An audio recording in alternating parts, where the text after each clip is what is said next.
Today is Thursday, July 9th, 2026. This is Quick Start from CBN News. I'm Dan Andros. The ceasefire is over. We'll have that top story and more on today's podcast, where we bring you news from a Christian perspective. Don't forget to subscribe and leave a rating. That helps us out a great deal. We would appreciate that on your favorite podcast platform of choice.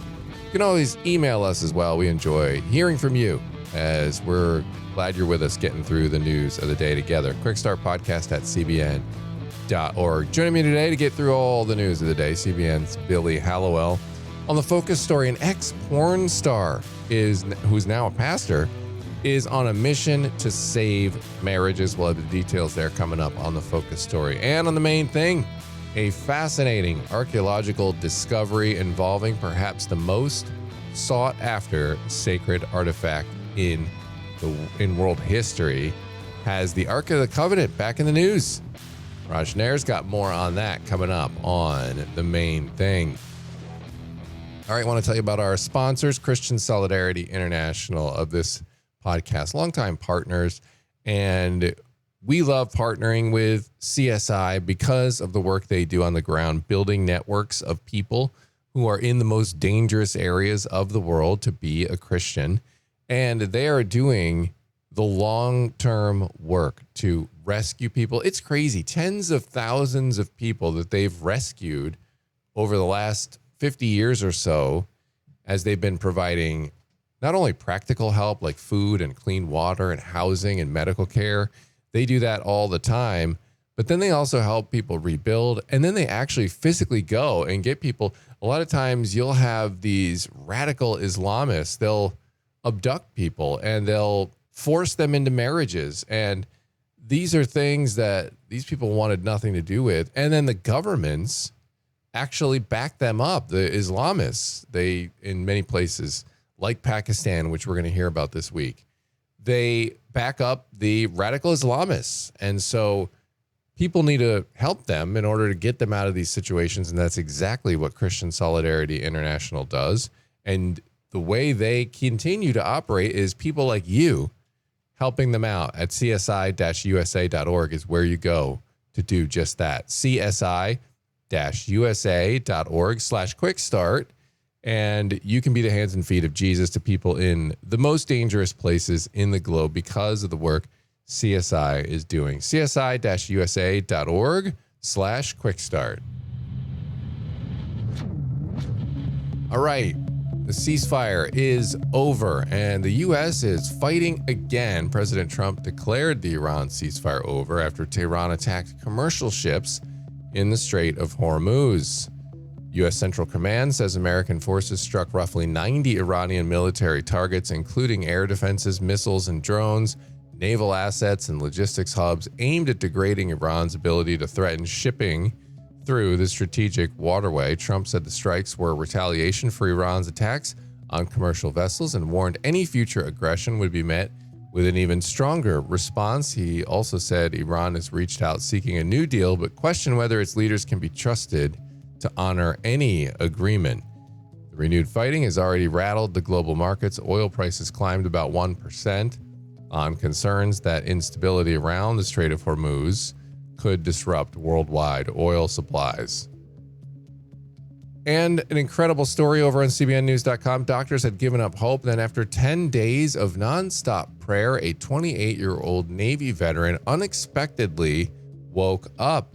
Ethan Prasow's family says they witnessed what they believe was nothing short of a miracle. He collapsed shortly after moving to Pensacola, Florida, and was rushed to the hospital.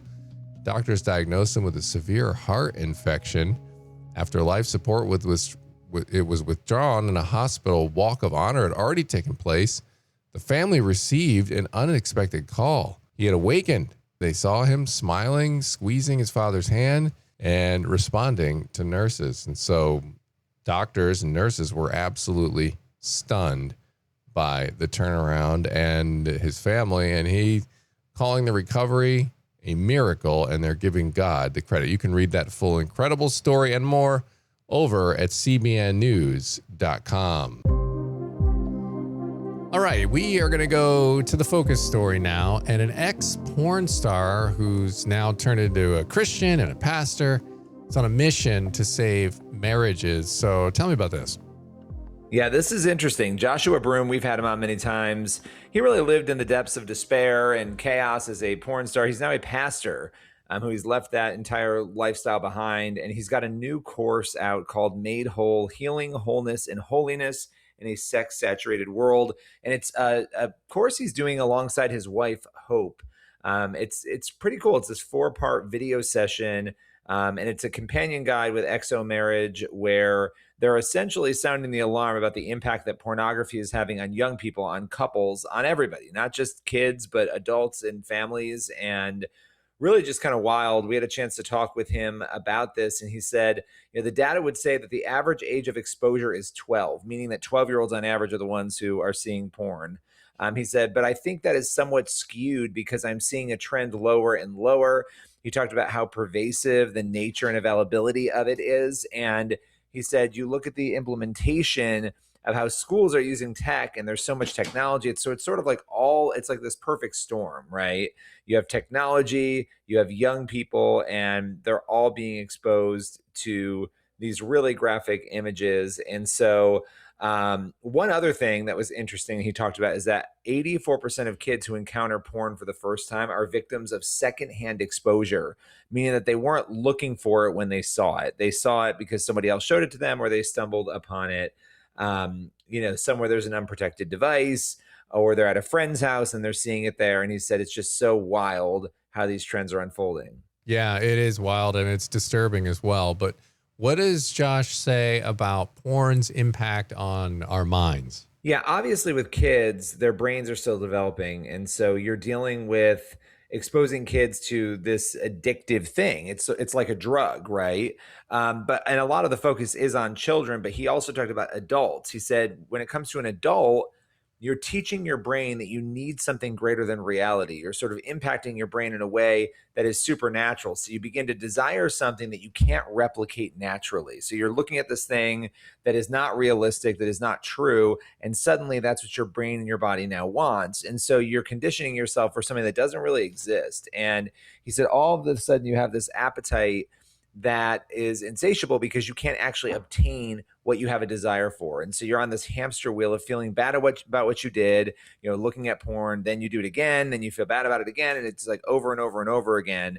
And that's one of the reasons why they wanted to create this Made Whole healing course. They wanted to help people deal with this. If you're in a marriage, I mean, they had some crazy stats, like 56%, I think, of a divorce, of divorced couples, like one of them had an obsession with porn, basically. So this is a major problem, and he and his wife Hope with Exo Marriage are trying to really step in. And who knows better than him, being somebody who was in this industry and has tried to really, I think, more than anyone, take it down after coming out of it. He knows what goes into all of this and the addictive nature of it. And where can people access this course if they're interested in taking a look? They can go over to Exo Marriage, and they can go to exomarriage.com/made-whole. And the course is free.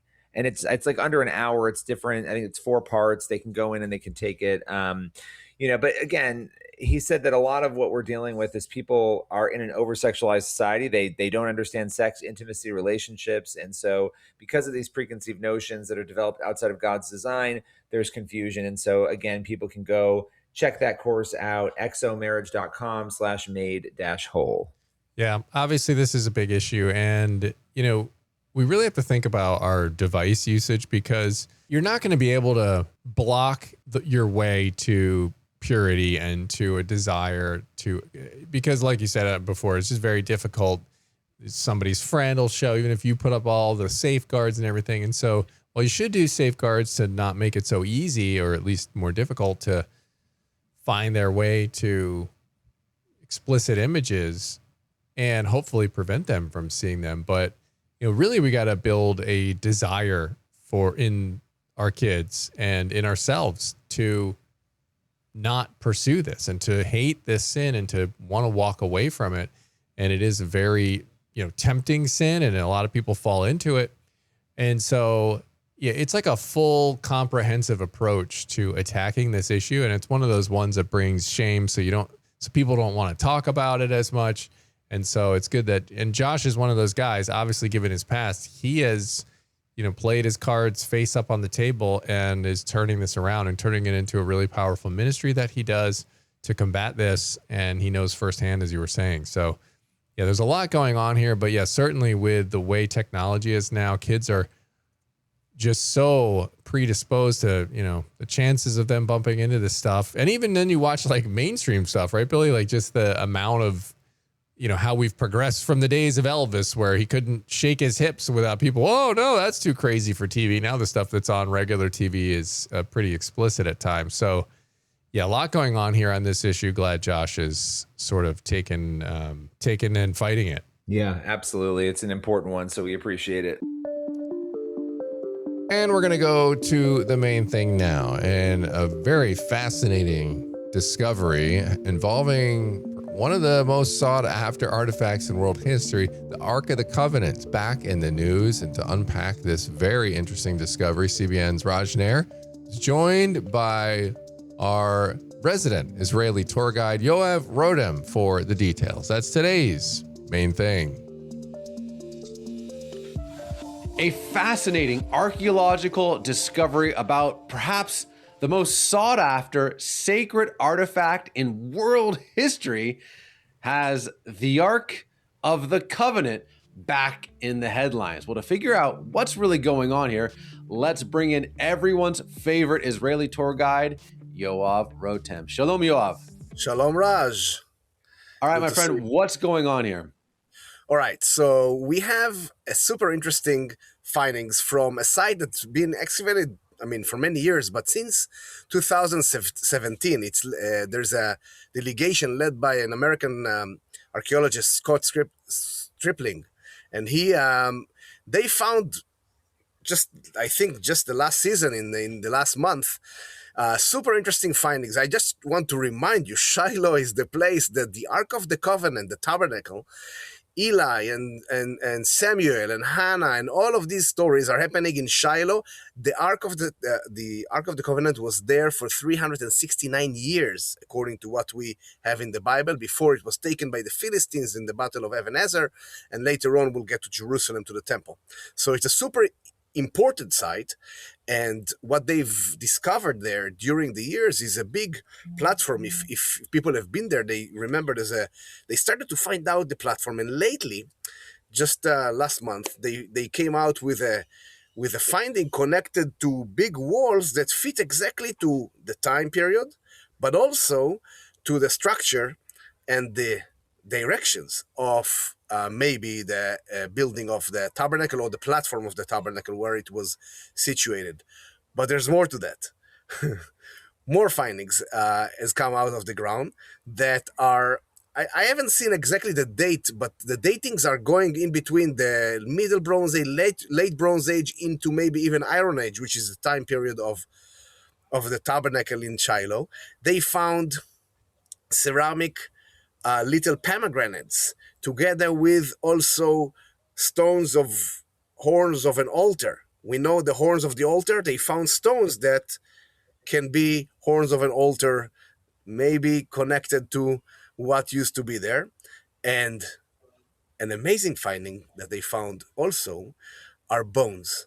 Wait a second. Bones of kosher animals, bones that they look at them and they look at the parts of the bones of the animals. They cut exactly according to the instructions the animals are being supposed to cut according to the book of Leviticus, the beginning of the book of Leviticus, 1 through 7. We have the chapters there. These are the sacrifices that later on will be in the temple. They follow the instructions as well. Isn't it cool? So, I think for a lot of folks, there is this little blank part of our history. Sometimes you have to reread the Bible and think to yourself, wait a second, the Ark of the Covenant was in Shiloh for almost 4 centuries. It was there for a long, long time. I know that, both you and I love to geek out about the Bible. So when you hear about this discovery, what verses come to mind? Wow. Look, for me, Shiloh is in the center of Samaria. Lately, a lot of excavations coming out of there. There's no doubt that this is the center of Israel.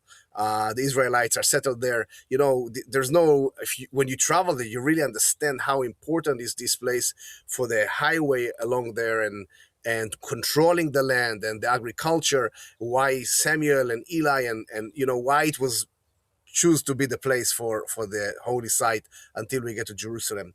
But for me, what comes out of is actually related to where I'm sitting right now in the hills of Judah, surrounded by beautiful vegetation. But if we go out of my community, we're literally surrounded by vineyards. Now, if you go to Genesis chapter 49, when Jacob blesses all of his sons, one of them, Judah, is blessed by, at the end of the blessing, is talking about wine, and these teeth will become red from wine. Some people claim that what's happening in the past 35 years around where I am right now is part of the fulfillment of this blessing. Maybe a messianic era is coming. But at the beginning of the verse 10, there's something there, one word. You may read it, and I know your Bible says, correct me if I'm wrong. Let me just read it for you. I think Yes. you said Genesis 49, 10. The scepter will not depart from Judah, nor the ruler's staff from between his feet, until he to whom it all belongs shall come, and the obedience of the nation shall be his. Yeah, so the word his in Hebrew is shelo. But also it says Shiloh. There's a debate about this word, if it's Shiloh or Shelo. Shiloh is Shiloh. And if you go to King James, for example, King James translated it as in a very interesting way. You know, it says the same verse in King James. In Hebrew, by the way, some translation write Shiloh, come from Shiloh. And here we have we have the name Shiloh in King James, as I mentioned. Judah, okay, nor Lord give her from between his feet until Shiloh come. Until Shiloh come. There's something that's when you ask me what comes into my mind, this comes into my mind. Shiloh is developing. We find more and more. The red heifer is if you heard about it, I think we talked about it, you and I. They found one and they brought it over there. They located it over there to prepare. Things are going on. New findings are going out of the ground. So who knows? You know, we're it's about time. Yeah. You know, I've been to Shiloh, which you said, you know, right there in the heart of Samaria, the West Bank, whatever you want to call it. And it's a fascinating archaeological place. It kind of feels more organic in the sense that there isn't, like in Jerusalem or Bethlehem or Jericho, just mounds and mounds of archaeology. You kind of can just see it. It's really awesome to look at. But, you know, when it comes to archaeological things that just completely validate the Bible, we could go down the list, the Tel Dan Stela, you know, the Mernafta Stele, talk about the Dead Sea Scrolls, the Hezekiah Bulla, and that's stuff that I love to talk about. But the one that, you know, might be the, lack of a better word, Holy Grail is the idea of the Ark of the Covenant. So everyone knows that it's a mystery, except Yoav, you know where it is. So just tell us, where is the Ark of the Covenant? Indiana Jones found it in Egypt, and it's in Hollywood next to you right now. But, you know, the Jewish tradition is literally talking about the Temple Mount underneath, somewhere hidden. We do have some evidence of people who claims they saw it covered, and for now it's impossible to excavate there, but times will come, maybe. Okay, so last question. If you had to summarize, you know, I guess this finding and what it means, how would you do that? So for many years, I think Shiloh was kind of like a place of maybe more of messianic or I should say end of days or archaeological geeks. But in the last few years, we have some super interesting findings that coming out of there at the right time. If you remember, it's a place that there's not too much of earth to dig in. So there's a rock close to. So at the beginning, there's Byzantine findings now that they find in a place they think this is the place where it was. They're starting to find things that are much more interesting, and it's taking us back to a time that is super interesting, a time of the beginning of the kingdom, when the Israelites, the tribes of Israel, are asking for a king. Samuel, Hannah, miracles, healing, the tabernacle, the Ark of the Covenant. That's I think this is what's going on, and we're almost touching it. It's too much to process to think that, and I've been there. You can look at this thing and think to yourself, the Ark of the Covenant was here. This is pre-David. This is pre-Solomon. It's just so cool, my friend. But it's getting a little bit later. It's still sunny there in Israel. But toda rabba, achi. Love you so much, Yoav. Thank you and God bless. Thank you. All right, appreciate that. And that's going to leave us with time on the podcast today for one last thing. We got Matthew 6:22-23. The eye is the lamp of the body. If your eyes are healthy, your whole body will be full of light. But if your eyes are unhealthy, your whole body will be full of darkness. If then the light within you is darkness, how great is that darkness? We got to protect our eyes. It's tough. We live in a crazy world with a lot of temptation, but the eye is the lamp of the body. So we got to remember that. Yeah. Amen to that. And like we were saying earlier, it is a comprehensive approach. You got the filters, you got God's word. You got to be aiming towards something, not just running away. Aim towards God's goodness and his truth and his promises. So good spot to leave it on this edition of the Quick Start Podcast. As always, get on over to cbnnews.com, faithwire.com for more news from a Christian perspective. God bless. See you back here tomorrow.